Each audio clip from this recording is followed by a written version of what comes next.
l'électricité. L'électricité, cela a toujours existé, mais au début, cela n'était pas très amusant.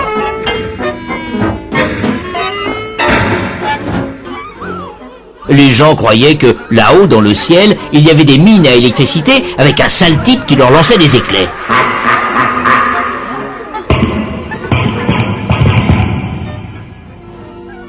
Et puis, 20-30 siècles après, tout change, s'illumine.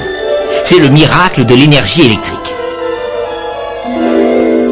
Alors pour les gens, ce n'est plus Jupiter avec ses éclairs, c'est la bonne fée électricité qui met du courant dans les fils.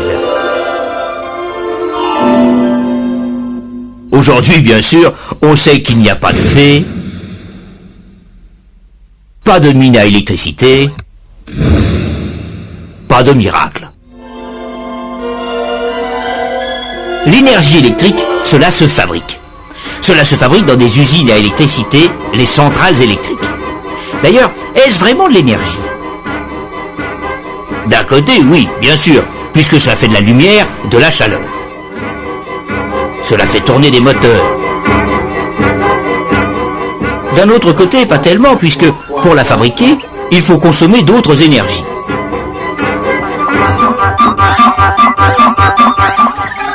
L'électricité n'est pas ce qu'on appelle une énergie primaire.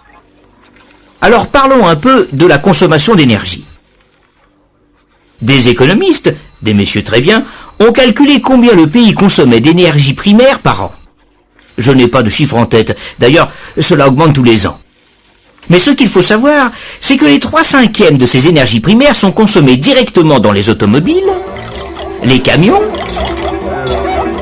les cuisinières, les usines qui fabriquent des camions ou des cuisinières, que sais-je encore. Le reste arrive chez vous sous forme d'électricité.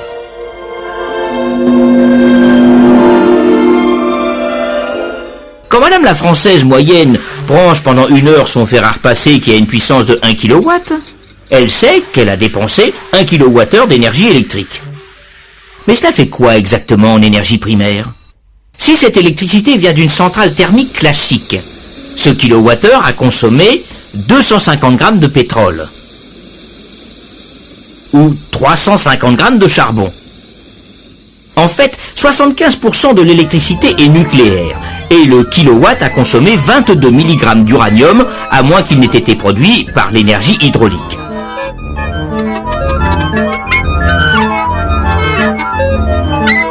Et comme toutes les centrales françaises sont interconnectées, le kilowattheure moyen de Madame la Française moyenne se compose de toutes ces énergies à la fois. 3/4 d'uranium, 1/6 d'eau, un peu de charbon et un peu de pétrole.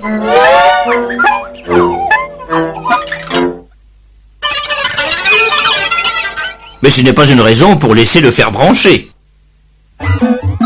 Eh oui, car allumer la lumière, brancher le fer ou la télé, ce sont des gestes si naturels qu'on n'y pense même plus. Bien sûr, il n'y a pas de miracle.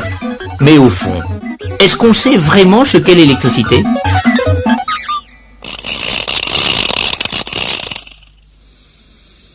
Entre le charbon qui brûle dans la centrale et le poste de télé, que se passe-t-il au juste ? Et puis, pourquoi faut-il 2 fils ? Et pourquoi quelquefois il y en a 3 ? Et le courant alternatif ? Et le triphasé ? Qu'est-ce que c'est ? Et les ampères, les ohms, les watts ? C'est quoi ? Vous voyez, on ne sait pas très bien. Alors si vous voulez, on va faire un voyage en électricité.